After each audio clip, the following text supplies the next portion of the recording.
In today's video, we're going to take a look at BABA. I've had a lot of questions about this one, especially with the recent decline. It did fail at a cluster decision, and people want to know where they might buy it. So one of the things that I found was that the weekly chart actually gave us more information, where I was comparing some of these prior larger declines and projecting them from the recent high.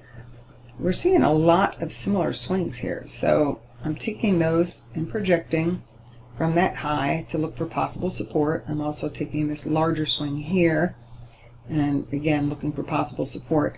And I'm also taking the swings within the swing. So this smaller swing and this smaller swing, I'll take both of those and I will project from the recent high here. Okay, that comes in a little bit on top of the other one, and then we have this prior high to low that comes in a little bit higher. That's actually, I believe, the closest symmetrical projection that we have. I'm also going to run 100% of the first swing down from, let's see, this high to this low, projected from this one. So let's see if I can get that set up here. So high to low from the high. All right, that comes in a little bit lower at the 167.71 area.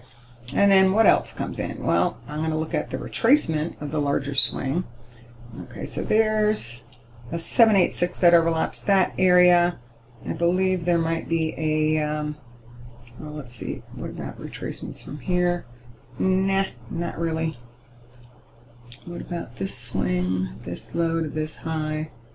Okay, and in that swing there is a 618 retracement. So you can see where this area or cluster is kind of growing as far as the amount of price relationships, and that's what tells me that we have a standout decision coming up.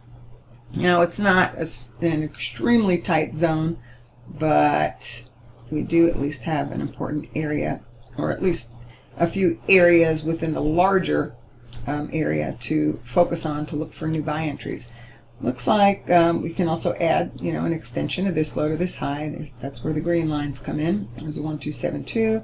There's a 1618. So let's just look at these two areas. Or the two general areas that I would look at for possible support and buy entry would be 173.84 to 176.38, and then anywhere from this 167.71 to 172.02 area. So we're pretty close to what I would consider an important support decision.